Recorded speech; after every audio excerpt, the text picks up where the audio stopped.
শয়তানের শয়তানি এমন পর্যায়ে গিয়ে পৌঁছাইছে, কয়েকদিন আগে হাসিনার বিরুদ্ধে আন্দোলন করা লাগছে। হাসিনা ভারতের গোলামি করছে, আর যত ইচ্ছা ইসলাম বিরোধী আইন, ইসলাম বিরোধী নীতিমালা তৈরি করছে। এখন আপনারাও যদি একই গান গান, একই বাজনা বাজান, কেউ ভারতের গোলামি করে ইসলাম বিদ্বেষী আইন তৈরি করে, কেউ আমেরিকার গোলামি করে ইসলাম বিদ্বেষী আইন তৈরি করে, তাহলে একটা কথা আপনাদেরকে স্পষ্ট ভাষায় বলে দিতে চাই, হাসিনা তো ভারত কাছে ছিল, পালাইতে পারছে। আপনারা দেশে ইসলাম বিরোধী আইন করে আমেরিকা যাওয়ার সময় পাবেন না।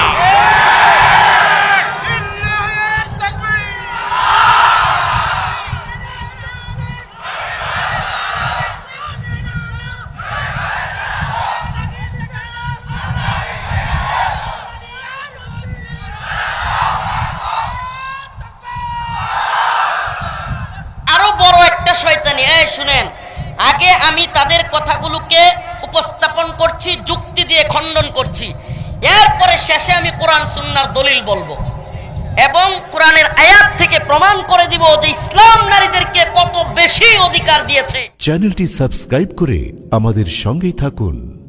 নারে তাকবীর।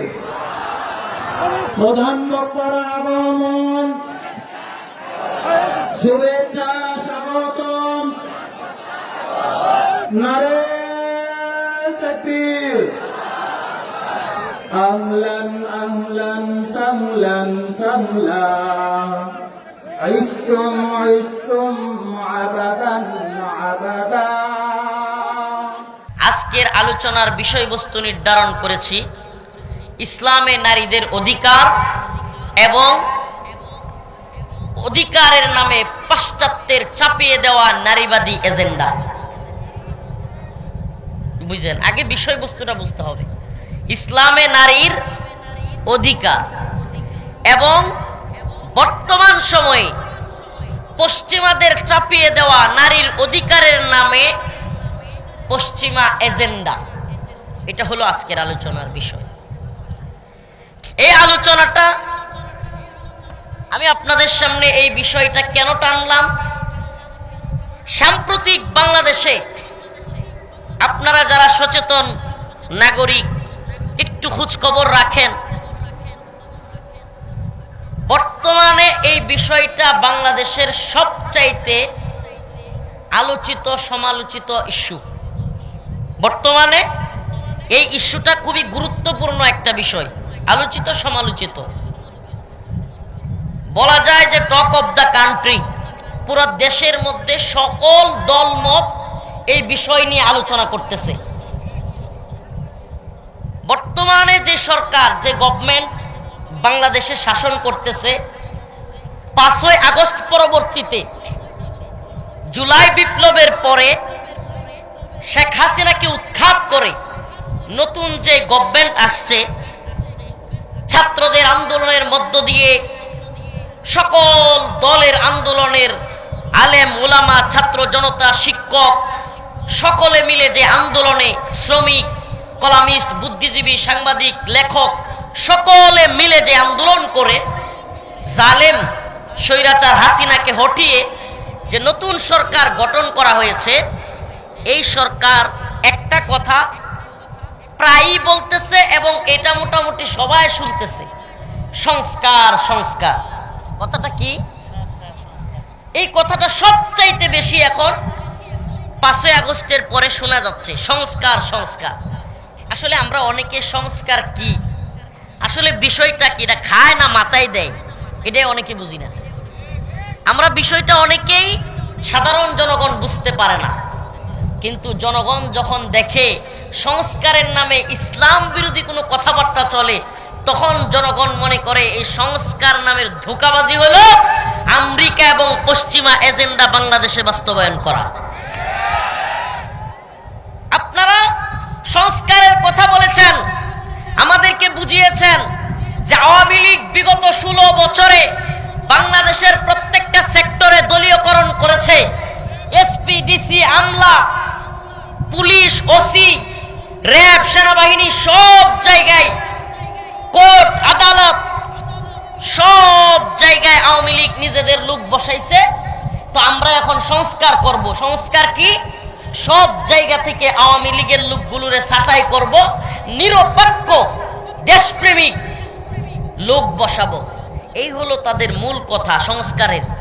এটা যতদিন সময় লাগবে এই লোকগুলোরে, আওয়ামী লীগের লোকগুলোরে ছাঁটাই করতে, এবং দেশের যারা যোগ্য মেধার ভিত্তিতে তারা চাকরি পাবে, তারপরেই আমরা এই সরকার চলে যাব। এই হলো সরকারের সংস্কারের নামের মূল কথা। কিন্তু 6টা সংস্কার কমিশন গঠন হয়েছে। কয়টা? 6টা সংস্কার কমিশন গঠন হয়েছে। এত কথা, এত আলোচনা হয় নাই। কিন্তু নেরিবাদী, আমি নারীবাদী বলতে পারতেছি না এদেরকে, এই নেরিবাদীরা এখন সংস্কারের নামে কিছু প্রস্তাবনা সরকারের কাছে উপস্থাপন করেছে। প্রস্তাবনাগুলো কি কি?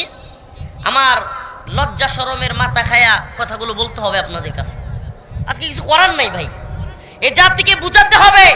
তো সংস্কারের নামে এই নারীবাদীরা এমন এমন বিষয় ঢুকাইছে যেগুলো বলতে সুস্থ স্বাভাবিক পরিবেশে লজ্জা লাগে। আমাদের লজ্জা লাগে, কিন্তু এদের তো লজ্জা নাই। এরা তো লজ্জা শরমের মাথা মুতা খায়া সব হইয়া গেছে বেহায়া।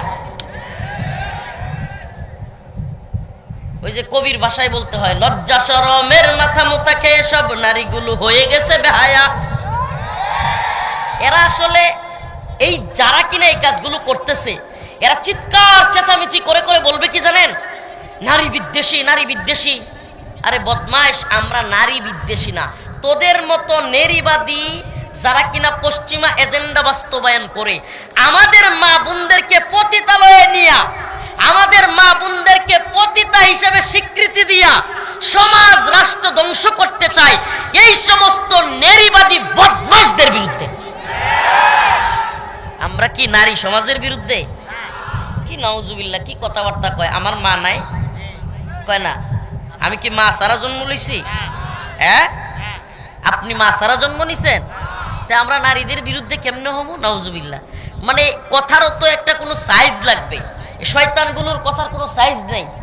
এরা পশ্চিমা এজেন্ডা আপনি না মানলে আপনাকে চিৎকার করে বলবে এরা ইসলাম, এই মুসলমানরা, এই আলেমরা নারী বিদ্বেষী। ওরে শয়তানের দল, তোরা আমাদের মেয়েদেরকে, আমাদের মা বোনদেরকে পতিতালয়ে নিয়া স্বীকৃতির নামে পতিতা বানায়া অধিকারের কথা বইলা তোরা হয়ে যাস নারী প্রেমিক, আর আমরা আমাদের মা বোনদেরকে স্ত্রীর অধিকার দিয়া, মায়ের অধিকার দিয়া, বোনের অধিকার দিয়া আমরা হয়ে যাই নারী বিদ্বেষী। এর চাইতে বড় শয়তানি শয়তানেও মনে করতে পারে না। প্রিয় ভাইরা আমার, বন্ধুগণ আমার, আজকে লজ্জা শরমের মাথা মুতা খায়া এই কথাগুলো বলতে হচ্ছে। আপনারা অনেকেই মানে বিষয়গুলো জানেন না, তো জানাইতে হবে উম্মতকে। এই দায়ী হিসেবে আমাদের দায়িত্ব হলো এই উম্মতকে সজাগ করা। একটা প্রস্তাবনা পেশ করছে, 1 নাম্বার প্রস্তাবনা, অনেকগুলো প্রস্তাবনার মধ্যে একটা প্রস্তাবনা হলো স্বামী এবং স্ত্রীর মধ্যে, মুরব্বীরা আমার মাফ করে দিয়েন, বলতে হচ্ছে আমাকে, ছোট ভাইরা আছে হয়তো, মা বোনরাও শুনবে, কিন্তু আমার কিছু করার নাই রে বাবা। রাষ্ট্রের সর্বোচ্চ পর্যায়ে এই বদমাইশ মহিলাগুলো প্রধান উপদেষ্টার সাথে সাক্ষাৎ করে এই প্রস্তাবনাগুলো দিয়েছে, এবং প্রধান উপদেষ্টা তার ভেরিফাইড ফেসবুকে সেগুলো প্রচার করেছে। তাইলে বুঝতে পারেন ষড়যন্ত্র কত গভীরে। হঠাৎ করে যদি এগুলো পাশ হয়ে যায়, পরে এই জাতি কি বলবে, হুজুররা কি করলো? এই জন্য আগে ভাগে ফাঁস করে দিই, জানায় দিই, স্বামী এবং স্ত্রী মোহরের মাধ্যমে, ইজাব এবং কবুল বলার মাধ্যমে একজন আরেকজনের যৌন চাহিদা পূরণ করার সার্টিফিকেট উভয়ে পাইছে কি পায় নাই? বলেন, পাইছে কি পায় নাই? স্বামী এবং স্ত্রী, যেই মেয়েটা যেই ছেলেটা আজকে ইজাব কবুল বলছে, এই ছেলেটা এই মেয়েটা বিয়ে না কইরা সমাজে হাইটা হাইটা ঘুইরা যে কোনো একটা রুমে তালা মারলে বা রুমের ভিতরে দরজা লাগাইলে এলাকাবাসী ওদেরকে কি এরকম ভাবে করতে দিত নাকি পিটাইতো? কিন্তু দেখেন 3টা ইজাব কবুলের দ্বারা সুবহানাল্লাহ বৈধ পন্থায় বাবাও জানে, মাও জানে, স্বামী এবং স্ত্রী হিসেবে তারা ঘরে ঢুকতেছে, থাকতেছে। এইবার একটা আইন তারা তৈরি করতে চাচ্ছে, স্বামী এবং স্ত্রী ভিতরে যা করবে এটা উভয়ের সম্মতিতে হইতে হবে। সাবধান, যদি কোনো সময় বউয়ে চিন্তা করে যে কেমন লাগতেছে বলতে, তবু বলতে হবে ফাকুলি ওয়াশরাবি ওয়াকররি আইনা। এই আয়াত থেকে বোঝা যায় যে অবশ্যই আমাদেরকে বলতে হবে। ওই যে ওয়ালাম ইয়ামসাসনি বাশার, হুজুরা বুঝবেন যে মরিয়ম আলাইহিস সালাম বলল যে ওয়ালাম ইয়ামসাসনি বাশার, আমারে তো কেউ স্পর্শই করে নাই, তাইলে আমার বাচ্চা হইব কেমনে? ওই যে যখন আয়েশা ফেরেশতা বলল মরিয়ম আলাইহিস সালামকে যে আপনার পেটে একটা সন্তান আসবে, তো ওই আয়াতের তাফসীরে গেলে অনেক কথা এমন আসে যেগুলো স্বাভাবিকভাবে বলতে একটু লজ্জা লাগে, কিন্তু কিছু করার নাই, কোরআন বলছে ওয়ালাম ইয়ামসাসনি বাশার, আমাকে স্পর্শ করে নাই, তাইলে আমার করতে কেমনে মেয়ে বাচ্চা হবে, ছেলে হবে? এই জন্য আমাকেও আজকে বলতে হচ্ছে ওই ভিতরে কি করবে। যদি বউ মনে করেন কইলো যে আজকে আমি গোসল করতে পারবো না, রাতের বেলায় আমার গোসল করতে ইচ্ছা হচ্ছে না, সরো সরো, তাইলে আপনি যদি একটু কাসুমুসু কইরা বা যে কোনোভাবে ফুসলায়া ফাসলায়া বা একটু হালকা জোর কইরা রাজি করান, তাইলে আপনার নামে ধর্ষণের মামলা হবে। আছেন আপনি মাটিত? শয়তানিরও তো শয়তানেও মনে হয় এদেরকে দেখে হাসে, শয়তানও আড়াল থেকে মনে হয় হাসে যে এই নারীবাদীরা থাকতে আমার আর দরকার নেই। শয়তান মনে মনে কি কয় যে এই বাংলাদেশে যেই নারীবাদীদেরকে আমি তৈরি করে দিছি, এদের থাকতে আমি শয়তানের আর কোনো কি নাই, কাজ নাই।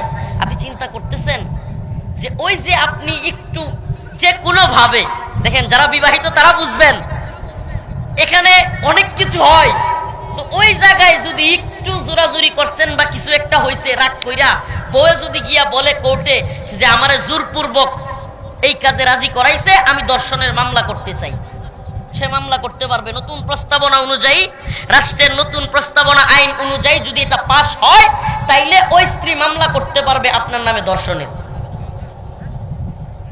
আচ্ছা, আমার একটা প্রশ্ন করি আপনাদেরকে, আপনারা কি উইয়া পড়ছেন নাকি?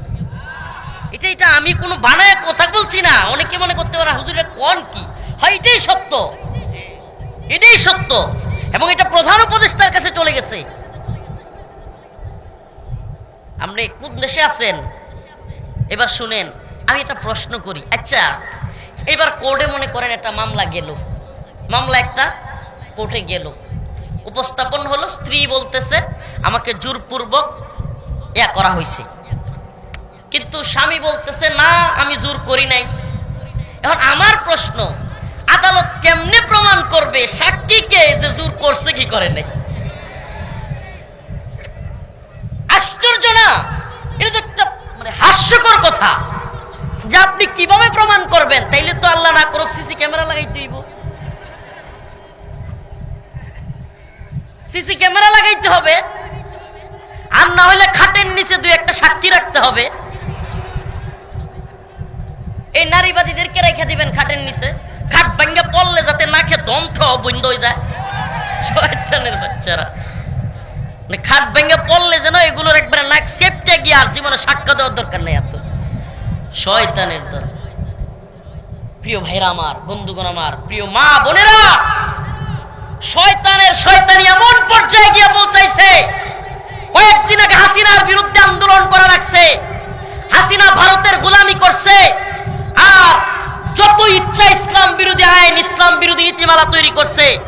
এখন আপনারাও যদি একই গান একই বাজনা বাজান, কেউ ভারতের গোলামি করে ইসলাম বিদ্বেষী আইন তৈরি করে, কেউ আমেরিকার গোলামি করে ইসলাম বিদ্বেষী আইন তৈরি করে, তাহলে একটা কথা আপনাদেরকে স্পষ্ট ভাষায় বলে দিতে চাই, হাসিনা তো ভারত কাছে ছিল, পালাইতে পারছে।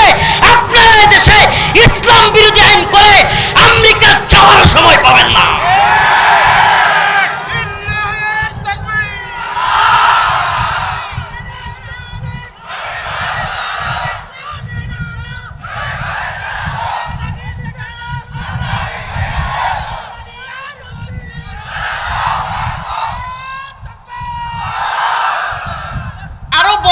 শয়তানি। এই শুনেন, আগে আমি তাদের কথাগুলোকে উপস্থাপন করছি, যুক্তি দিয়ে খণ্ডন করছি, এরপরে শেষে আমি কোরআন সুন্নাহর দলিল বলবো এবং কোরআনের আয়াত থেকে প্রমাণ করে দিব যে ইসলাম নারীদেরকে কত বেশি অধিকার দিয়েছে, এবং যেই জামানায় কোনো অধিকার ছিল না, নারীদেরকে জীবন্ত পুঁতে রাখা হইতো, মাইরা ফেলা হইতো।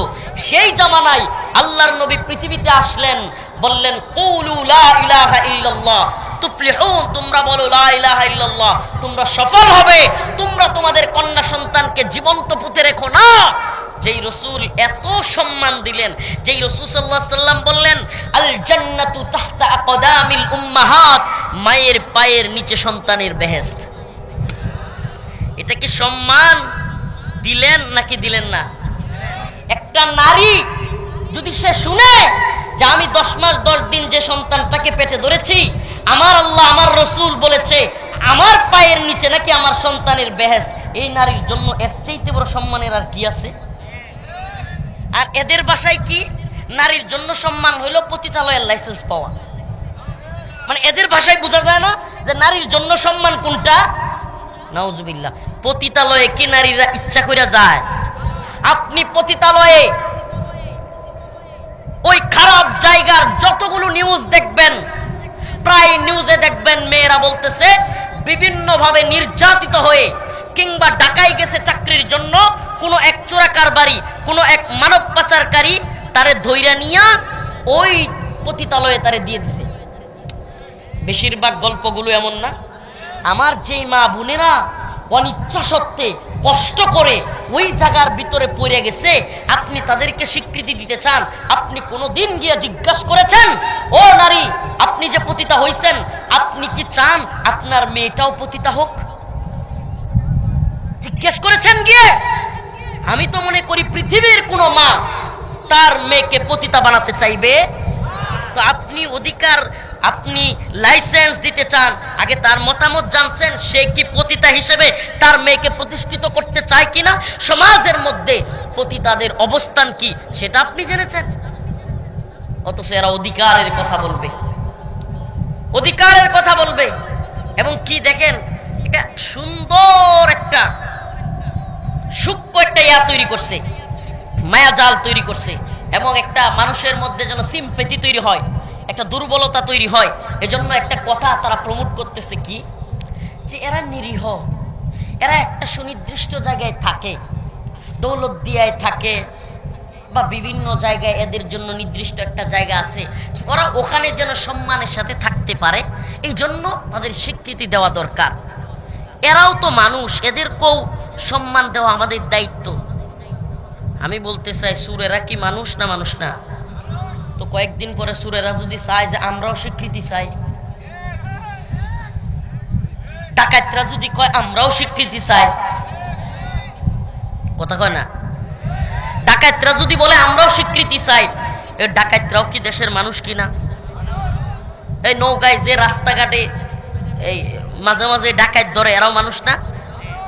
তো এরাও যদি বলে আমরাও রাষ্ট্রের পক্ষ থেকে স্বীকৃতি চাই, বেতন চাই, তাইলে কি ওইটাও রাইট দিবেন? প্রিয় ভাইরা আমার, বন্ধুগণ আমার, দ্বিতীয় প্রস্তাবনা আজকেও আস্তে আস্তে এক নারীবাদীর বক্তব্য শুনতেছিলাম। বলতেছে আমি যেহেতু এই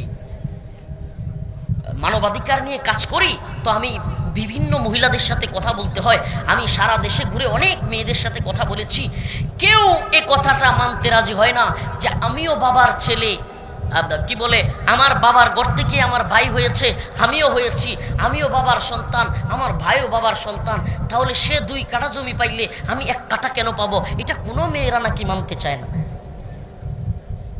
শুনছেন? কৌশলে আমাদের মা বোনদের অন্তরের মধ্যে ইসলাম বিদ্বেষ ঢুকানো হচ্ছে, আপনি এটা কল্পনাও করতেছেন না। সূক্ষ্ম কৌশলে সে কি বলল, যে আমি কোনো মেয়েকে, যত মেয়েদেরকে জিজ্ঞেস করেছি যে আচ্ছা আপনিও আপনার বাবার সন্তান, আপনার ভাইও আপনার বাবার সন্তান, সে 2 কাঠা জমি পাবে। ইসলামের আইনটা তো জানেন নাকি মোটামুটি? ইসলাম কি বলে? ইউসিকুমুল্লাহ ফি আওলাদিকুম লিযাকারি মিসলু হাযযিল উনসায়াইন, তোমাদের 2 কন্যা সন্তান পাবে 1 ছেলের সমান। বলে আমরা জীবনেও কোনোদিন কোনো মেয়েকে দেখি নাই এই আইনে খুশি, মানে এই আইনটা চেঞ্জ করা দরকার। নাউজুবিল্লাহ। আমি বলতে চাই, জিজ্ঞেস করতে চাই, মোহরের সময় 10 লাখ চান কেন? তাইলে মোহরের সময় জীবনে কোনোদিন কোনো মেয়ের জিজ্ঞেস করছেন যে আচ্ছা স্বামী 10 লাখ দিতেছে, তুমিও আরো 10 লাখ দাও? কথা কয় না?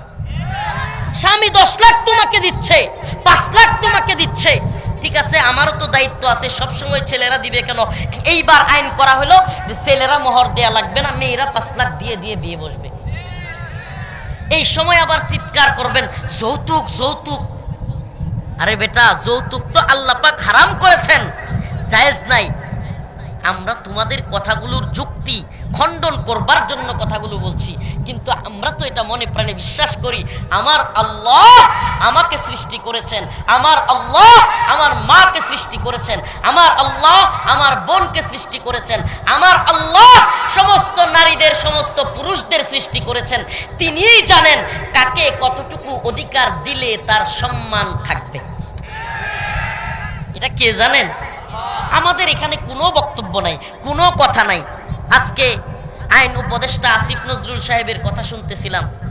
উনি নারী বিষয়ক সংস্কার কমিশনের সাংবাদিকরা যখন প্রশ্ন করলো এই বিষয়ে, তখন তিনি বললেন সংস্কার কমিশন একটা সুপারিশ করলেই তো সেটা সরকারের বক্তব্য না, এটা যে কেউ যে কোনো সুপারিশ করতে পারে। আমাদের বক্তব্য আছে, কিন্তু এই সংস্কার কমিশন নিয়ে যেইভাবে কথাবার্তা হচ্ছে, যেই ভাষায় করা হচ্ছে, ভিন্ন মতকে দমন করার যেই নোংরামি চলছে, এটা আমরা পছন্দ করি না। দেখেন, অনেকে খুশি হয়েছে যে এটা সরকারের অবস্থান না, অনেকে দেখেন খুশি হয়ে গেছে। সূক্ষ্ম কৌশলে আইন উপদেষ্টা নারীবাদীদের পক্ষ নিছে, এটা আপনি বুঝেন নাই এই বক্তব্যে। কেন? এখানে সে বলেছে যে ভিন্নমত দমন করার যেই হুঙ্কার তর্জন গর্জন, বা এই যে ইসলামপন্থীরা বা হেফাজত যেই ভাষায় কথা বলছে, এটা তার পছন্দ না। আমি বলতে চাই, ভিন্নমত বলতে আপনি কি বুঝালেন? ইসলাম বিদ্বেষী মতকে আমার পছন্দ করতে হবে, ইসলাম বিদ্বেষী মতকে আমার বাহবা জানাইতে হবে কিংবা চুপ থাকতে হবে? আরে আপনারা তো চানই ওইটা, যে ইসলামপন্থীরা আপনাদের যে কোনো কাজে চুপ থাকুক, তাইলে মজা কইরা আপনারা সেই আইনগুলো তৈরি করতে পারবেন। প্রিয় ভাইরা আমার, কষ্ট পাচ্ছেন? আমাকে বলেন, নারী পুরুষ সমান অধিকার অর্থাৎ সমবন্টন, এটা হলো নারীবাদীদের স্লোগান। আমি আমাদের মা বোনদের কাছে জানতে চাই, নারীরা কি কোনো কাজে পুরুষদের সমান পারবে? একটা বাসের মধ্যে 100 যাত্রী উঠবে, 90টা পুরুষ থাকলে 10টা মহিলা কি ওই 90টা পুরুষকে ধাক্কাধাক্কি করে সেখানে উঠতে পারবে? এই জন্য বাসের মধ্যে দেখবেন মহিলাদের আলাদা আসন আছে, আছে না নাই? তো আমাকে বলেন, মহিলাদের আসন আপনি কেন রাখলেন? যদি আপনি নারীবাদী হয়ে থাকেন, আপনি তো ঠেল্লা ঠুল্লা ধাক্কায় উঠবেন আপনি, তো মহিলাদের আসন কেন রাখলেন? আপনাকে জিজ্ঞেস করতে চাই, সংসদের ভিতরেও নারীদের জন্য আসন কেন রাখলেন? সংরক্ষিত মহিলা আসন কেন রাখলেন? দেখেন, আমরা এগুলো আসলে এটার এই গণতন্ত্রে বিশ্বাস করি না, কিন্তু উদাহরণ বোঝানোর জন্য বলছি। এই সংরক্ষিত আসন রাখলেন, নারীদের জন্য ট্রেনে আলাদা সিট রাখলেন, আসলে এগুলো দরকার। কারণ আল্লাহ পাক নারীদেরকে সৃষ্টি করেছেন নরম এবং কোমলীয়তা দিয়ে। কথা বলেন না? তারা কোমল হবে, নরম হবে, ঘরে থাকবে, তারা সন্তানকে লালন পালন করবে, সন্তান জন্ম দিবে, এবং সেই সন্তান মায়ের শিক্ষা পেয়ে বড় হবে। যেই সন্তানের মা যত বেশি বড় থাকে, যেই সন্তানের মা যত বেশি সন্তানকে সময় দেয়, সেই সন্তান সবচাইতে বেশি ভালো হয়। লিখে রাখেন। আর যেই মা ওই যে বেড়ানির লগে ঘুরে ঘুরে চাকরি করে, মনে কষ্ট নেবেন না মা বোনেরা, দেখা দেখি হয়, স্বামীর প্রতি ভালো লাগা ভালোবাসা থাকে না, সন্তানকে সময় দেয় না, আর দিন শেষে ওই ছেলে যায় কিশোর গ্যাংয়ে যোগ দেয়। ছেলেরা তো সময়ই দেয় নাই, ছেলেরা তো ভালো মানুষ বানায় নাই, আদব কায়দা শিখায় নাই, ভদ্রতা শিখায় নাই, ফালায় রাখছে। স্কুল কলেজে গেছে, যেমনে মন চায় এমনি করছে, নেশা করছে। বাপেও চাকরি করে, মাও চাকরি করে, ছেলেরে দেখার সময় নাই, লালন পালনের সময় নাই। ছেলেও যেমনে মন চায় বড় হয়েছে। দিন শেষে ওই ছেলে কার সাথে ঘুরছে, কার সাথে চলছে, নেশাগ্রস্ত হয়েছে। নেশার টাকার জন্য এইবার অস্ত্র হাতে তুলে নিছে। এলাকায় 15-20টা মিলা কিশোর গ্যাং চালু করছে। কথাগুলো কি বুঝতেছেন? সমাজের বাস্তবতা আছে না নাই?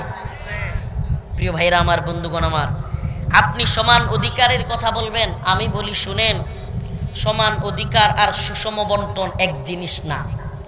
সুষম বন্টন কি, সমান অধিকার কি? সমান অধিকার মানে হলো, হুজুর, এই যে বাবরি হুজুর, মনে করেন এই হুজুর আর আমি, আমাদের দুইজনকে দাওয়াত দিল এই পাগড়িওয়ালা হুজুর। হুজুর আমাদেরকে দাওয়াত দিছে বাড়িতে, হুজুর মনে করেন দিছেন, খাইতে যাবো। হুজুর আর আমি খাইতে যাচ্ছি, বোঝানোর জন্য যে সমান অধিকার এবং সুষম বন্টন দুইটা কিরকম। শুভঙ্করের ফাঁকি। যারা সমান অধিকার বলে চিল্লান, যে সমস্ত নেরিবাদীরা এই কথাগুলো আমাদের রাষ্ট্রে, আমাদের মেয়েদের, আমাদের বোনদের কানের মধ্যে ঢুকাইতে চাচ্ছে যে তোমাকে ইসলাম কমিয়ে দিচ্ছে, এই করছে সেই করছে, এই শয়তানগুলো কতটা শয়তানি করতেছে এটা বোঝানোর জন্য উদাহরণটা জরুরি। বুঝার জন্য একটু খেয়াল করবেন। আমাকে, হুজুরকে, দুইজনকে দাওয়াত দিছে। হুজুর মনে কষ্ট নিয়েন না, এটা বোঝানোর জন্য জাস্ট। হুজুর দাওয়াত দিছে, আমরা দুইজনই হুজুরের বাড়িতে গেলাম খাওয়ার জন্য। এবার হুজুর করছে কি, আমাদের দুইজনকে সমান অধিকার দিছে। সমান অধিকার কি? মনে করেন উদাহরণস্বরূপ আমি খাইতে পারি 1 পোয়া চালের ভাত। 1 পোয়া বুঝেন? 1 কেজি চালের 4 ভাগের 1 ভাগ। এটা কি আপনারা কি বলেন? 1 পোয়া। ওই হুজুর, উনি মনে করেন একটু মোটাকাটা মানুষ, আমার চাইতে বড় সড়ো মানুষ। হুজুর আধা কেজি খাইতে পারে, 2 পোয়া খাইতে পারেন, মাশাআল্লাহ। হুজুর 2 পোয়া খাইতে পারে। কয় পোয়া? এই কথা শুনেন, আমি খাইতে পারি 1 পোয়া, হুজুর খাইতে পারে হাফ কেজি, 2 পোয়া। এখন আমরা দুইজনই হুজুরের বাড়িতে দাওয়াত খাইতে গেছি। হুজুর কয় আপনারা যেহেতু দুইজন আমার অতিথি, আপনাদের দুইজনকে আমি সমান অধিকার দিলাম। হুজুর বললেন আপনারও খাইতে হবে হাফ কেজি, উনারও খাইতে হবে হাফ কেজি। কথাটা একটু ভালোভাবে বুঝবেন। আমি কিন্তু 1 পোয়া খাইতে পারি, এরপরে যদি আমারে খাইতে দেয়া হয়, হুজুর যদি আমারে খাইতে কয়, আমার জন্য এটা শাস্তি হবে কি হবে না? হুজুর তো হাফ কেজি খায়া কয় আলহামদুলিল্লাহ, খুব ভালো খাওয়াইছেন, মাশাআল্লাহ, জাযাকাল্লাহ। কিন্তু আমি তো 1 পোয়া খাওয়ার পরে এই পর্যন্ত বেড়ে গেছে। এখন হুজুর মনে করেন আয়েশা বলল আমি সমান অধিকারে বিশ্বাসী, রফিকুল ইসলাম মাদানী সাহেব খায়া যাইতে হবে, আজকে ছাড়বো না। এখন আমারে বলেন 1 পোয়া খাইতে যদি আমারে দেয়, এটা আমার জন্য কি রহমত না শাস্তি? এই দাওয়াত আমার জন্য কি ভালো লাগা নাকি শাস্তি হবে? উনি কিন্তু ঠিকই খায়া একবারে পান টান খায়া খিলাল কইরা আরামে ঘুরতেছে, কিন্তু আমার 1 পোয়া খাওয়ার কোনো টেম্পার নাই। খাইতে পারবো আরেকবার 6-7 ঘন্টা পরে, আরেকবার খাবারের সময় আসলে। প্রিয় ভাইরা আমার, তেমনি ভাবে একটু উল্টায় দেন, একটু উল্টায় দেন বিষয়টা। তো হুজুর বলল ঠিক আছে, আপনারা দুইজনই আমার মেহমান, আমি নিয়ত করছি সমান অধিকার, দুইজনকে দাওয়াত দিয়েছি, আপনিও খাবেন 1 পোয়া, উনিও খাবে 1 পোয়া। এখন আমি কিন্তু 1 পোয়া খায়া আলহামদুলিল্লাহ খুব ভালো হয়েছে, রান্না খুব সুন্দর, জাযাকাল্লাহ। তো উনি কি করবে? পেটের মধ্যে হাত দিবার, কি খাওয়াইলো, পেটটাই বললো না, দাওয়াত দিল, আবার এই অল্প খাবার দিলে হয়?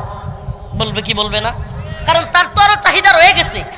আচ্ছা আমাকে বলেন, বাহ্যিকভাবে দেখতে সমান অধিকার, সমান অধিকার, সবাই সমান পাবে, কেউ খাবে তো কেউ খাবে না, তা হবে না, তা হবে না, স্লোগান তো শুনতে খুব ভালোই লাগে।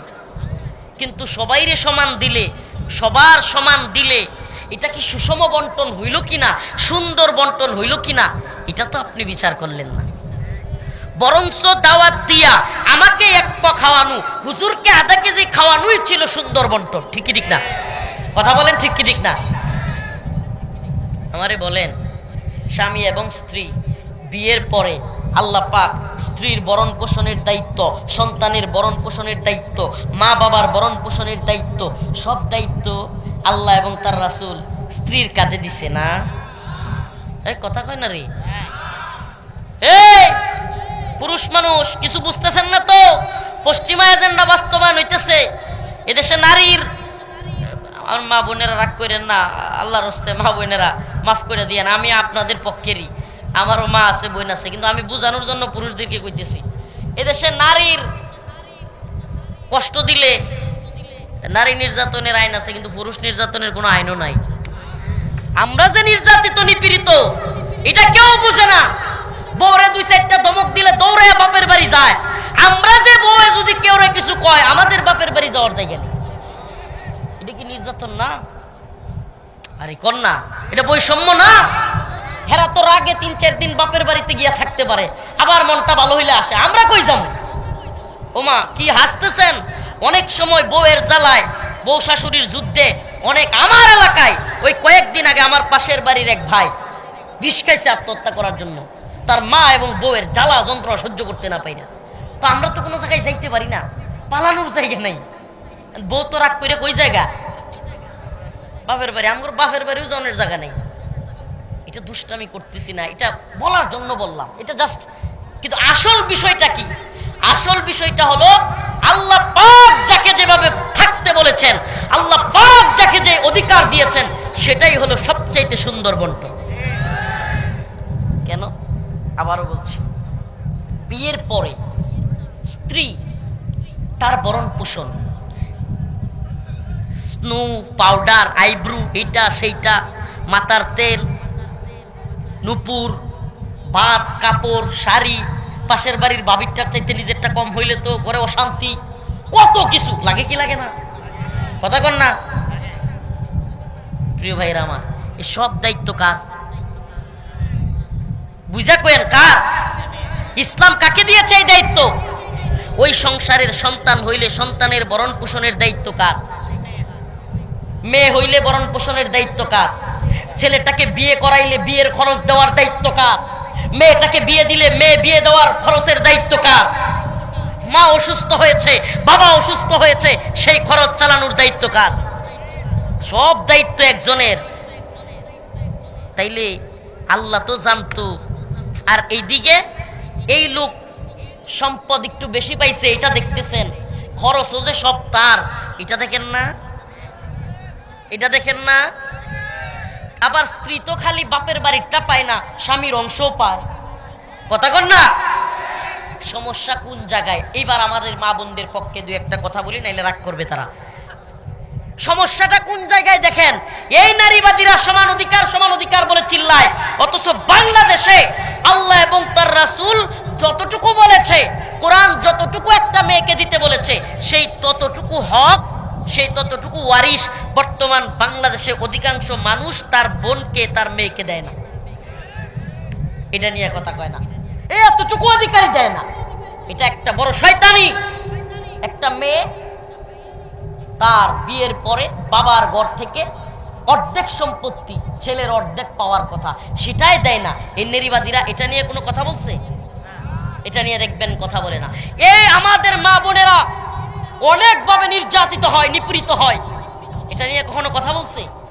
আমাদের মা বোনেরা বিভিন্ন ভার্সিটিতে, বিশ্ববিদ্যালয়ে, বিভিন্ন জায়গায় পর্দা করবার কারণে হেনস্থা হয়, এটা নিয়ে কোনো নারীবাদীরা কথা বলছে?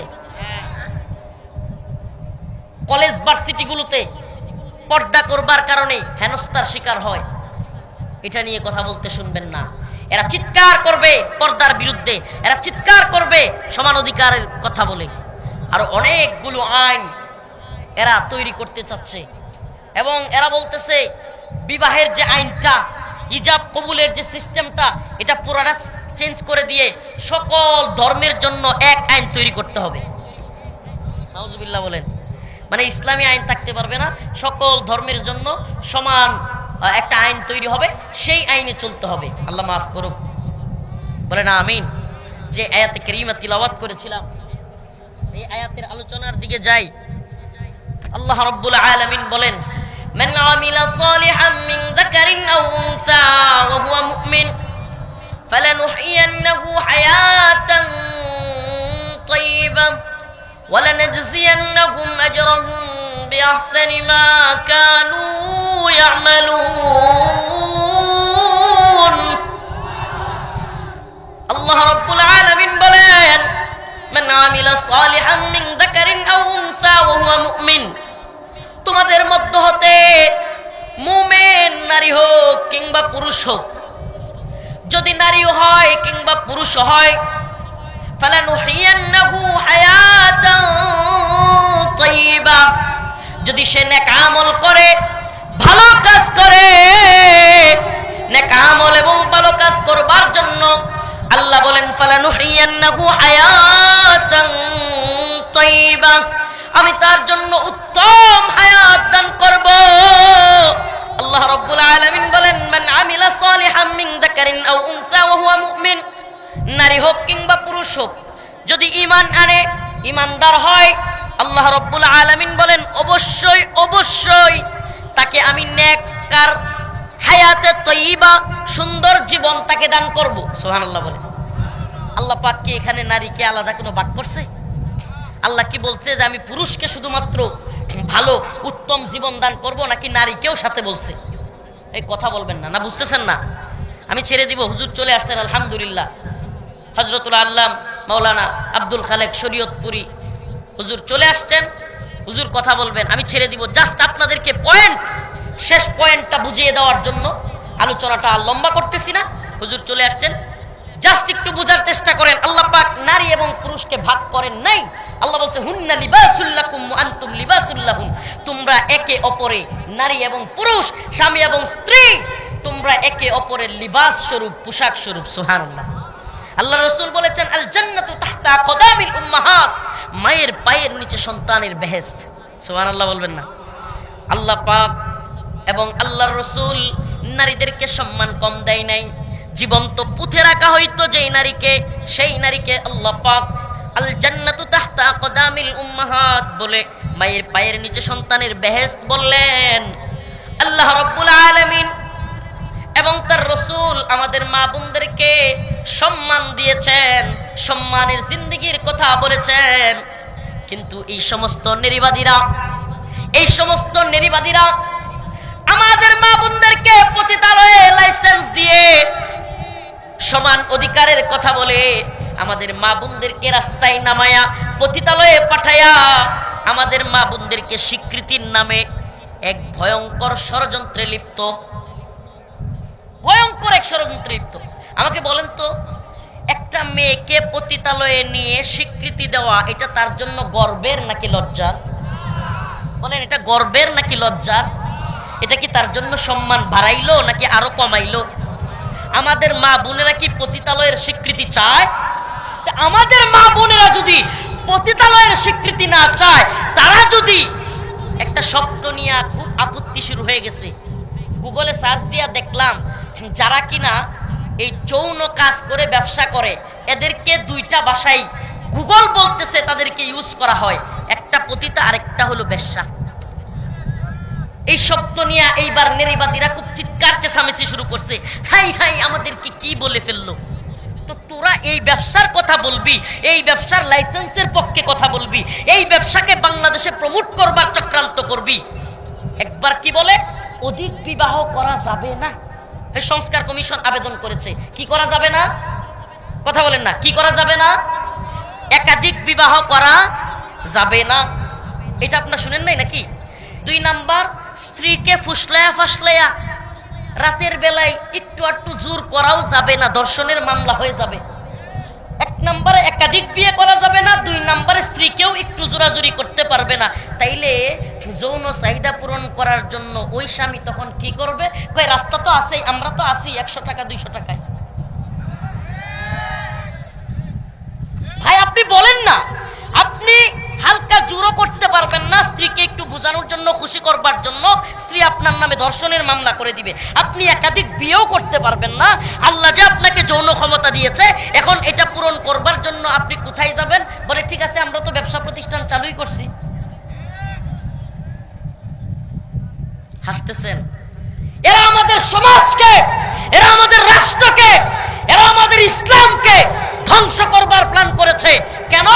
কারণ আপনি যদি পারিবারিক সিস্টেমটাকে চেঞ্জ করে দিতে পারেন, পারিবারিক সিস্টেমে যখন একটু জোর জবরদস্তি হইলেই, আরে আপনি মনে করেন ভিন্ন কারণে পর্দা করে নাই, একটু একটু মারতে নিছেন, পর্দা করে না, আপনার বউ আপনার কথা শুনে না, বাবার সাথে খারাপ ব্যবহার করে, একটু শাসন করতে নিছেন, এইবার বউ গিয়া দৌড়ে গিয়া আদালতে কইল যে আমারে রাত্রে জোর কইরা কাজ করছে, ধর্ষণের মামলা করেন।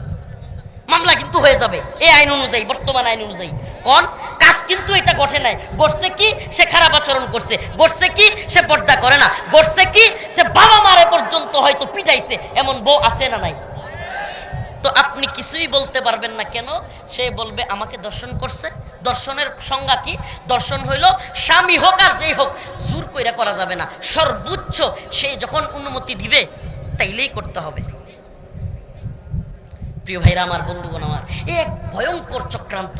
আমরা আগেও বলেছি, আবারও বলছি, আমরা পাকিস্তানের গোলামি মানি নেই, আমরা ইন্ডিয়ার গোলামি মানি নেই। আওয়ামী লীগ এবং হাসিনা ভারতের গোলামি করতে গিয়া বাংলাদেশে ইসলাম বিরোধী আইন প্রণয়ন করতে চেয়েছিল, আমরা দিল্লির গোলামকে দিল্লি পাঠিয়েছি। যদি কেউ আমেরিকার গোলামি করতে চায়, বাংলার জমিনে ইসলাম বিদ্বেষী আইন তৈরি করে চায়, দিল্লির গোলামকে লাঠি দিয়া যেমন বিদায় করেছি, আমেরিকার গোলামকেও আমেরিকায় পাঠানো হবে। বাংলার জমিনে ইসলাম বিদ্বেষী তৎপরতা চলতে দেওয়া হবে না।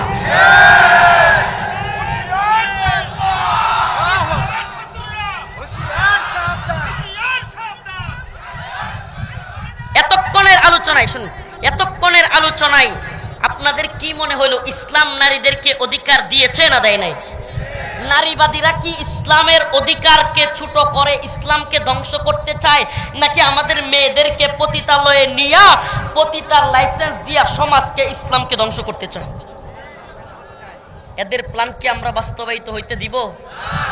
অনেকে অনেক কথা বলেছে, কেউ বলেছে ডিজিটাল বাংলাদেশ, কেউ বলেছে সংস্কার বাংলাদেশ, কেউ বলেছে স্মার্ট বাংলাদেশ, উল্টা গিয়া পইরা গেছে। কিন্তু কোন বাংলাদেশে আমরা দেখা হয়ে গেছে 5ই আগস্টের পরেও ইসলাম বিদ্বেষী যেই শয়তানি চলছে, আরে মুহাম্মদে আরবির উম্মতেরা এখনো জীবিত আছে, আল্লাহর বান্দারা এখনো জীবিত আছে। 5ই মের কথা ভুলে গেছেন আপনারা? 5ই মের কথা ভুলে গেছেন আপনারা? এই যে গতকালকেই তো 5ই মে গেল, আজকে 6ই মে। শাপলার শহীদদেরকে ভুলবেন না। মনে আছে আল্লামা শাহ আহমদ শফি রাহিমাহুল্লাহ, আল্লামা জুনায়েদ বাবুনগরী রাহিমাহুল্লাহ, আল্লামা নূর হোসেন কাসিমি রাহিমাহুল্লাহ, আল্লাহ তাদের কবরকে জান্নাতের বাগান বানায় দিক। কি করেছিল ইমরানের সরকার এবং লাকি বেগম নামের কিছু নর্তকী আর কিছু ইসলাম বিদ্বেষী নাস্তিক মুরতাদ শাহবাগে গিয়া ইসলাম বিদ্বেষী চিৎকার চেঁচামেচি শুরু করেছিল, আল্লাহর বিরুদ্ধে, রাসূলের বিরুদ্ধে কথা বলা শুরু করেছিল। এরা প্রথমে কি বলছিল? মুরব্বীরা তো ভুলা যান নাই, 2013 সালে প্রথমে বলেছিল নতে নিজামি, তুই রাজাকার তুই রাজাকার। ওই যে লাকি একটা ছিল না নর্তকী, খালি লাপাইতো সতে সাইদি, তুই রাজাকার তুই রাজাকার, নাউজুবিল্লাহ। এদের উদ্দেশ্য কি ছিল? ইসলামকে দেশ থেকে ধ্বংস করে দেওয়া। ইসলামকে ধ্বংস করে দিয়ে শাহবাগে যেই পাইতারা শুরু হয়েছিল, সুবহানাল্লাহ, যখন এদের কেউ কেউ ব্লগার রাজীব আইডির নাম দিয়েছিল থাবা বাবা, 2013 সালে আল্লাহ এবং তার রসুলকে নিয়ে গালাগালি, অভিজিৎ রায়, ফয়সাল আরিফিন দীপন, ওয়াশিকুর রহমান বাবু, একটার পর একটা শাহবাগ থেকে নাস্তিক এবং শাতেম আল্লাহ এবং তার রসুলের বিরুদ্ধে কটূক্তি শুরু করলো। আল্লাহর কিছু বান্দার অন্তরে ঈমানি দাবানল শুরু হয়ে গেল। আল্লামা আহমদ শফি, আল্লামা বাবুনগরী, আল্লামা নূর হোসেন কাসিমি রাহিমাহুল্লাহ এই গোটা বাংলাদেশের উম্মতে মুসলিমাকে ডাক দিলেন, ও উম্মার যুবকেরা, আর বসে থাকা যায় না। শাহবাগে এরা যা শুরু করেছে ইসলাম ধ্বংস করার নীল নকশা, আসো এগুলোকে ধ্বংস করে দিতে হবে। উম্মতে মুসলিমার যুবকেরা লাঠি নিয়া যার যা ছিল বের হয়ে গেছে, শাহবাগ থেকে নেরিবাদীদেরকে লাঠি দিয়া চেয়ার টেয়ার ভাঙ্গা দৌড়াইছে। তো আবেদন হয় 2024-এর 25 আগস্টের পরের এই বাংলাদেশে আবার যদি প্রয়োজন হয়, ইনশাআল্লাহ ইসলাম বিদ্বেষী তৎপরতা চালু হয়, আবারও যদি আমরা ডাক দেই, এই তথাকথিত digital Bangla, smart Bangla, moderate Bangla, এগুলো আমাদের দেখা শেষ। এবার হবে কোরআনের বাংলাদেশ। রাজি আছেন তো ইনশাআল্লাহ? এবার আরেকটা বিপ্লব যদি আসে, সেই বিপ্লব উলামায়ে কেরামের নেতৃত্ব হবে, যেই বিপ্লব হবে কোরআনের জন্য, খিলাফার জন্য, শরিয়ার জন্য। ইনশাআল্লাহ বিজয় আমাদেরই হবে। নাসরুম মিনাল্লাহ ওয়া ফাতহুন করিব। আমি হুজুরের কাছে মাইক দিয়ে শেষ করছি। এইগুলোর ব্যাপারে সজাগ থাকবেন। হুজুর কথা বলবেন, উঠাউটি করবেন না দয়া করে, আমাকে একটু যাওয়ার জায়গা করে দিবেন, আমার আরেকটা প্রোগ্রামে যেতে হবে। আপনারা উঠাউটি করবেন না, হুজুর সুন্দর কণ্ঠে আপনাদেরকে আলোচনা শোনাবেন।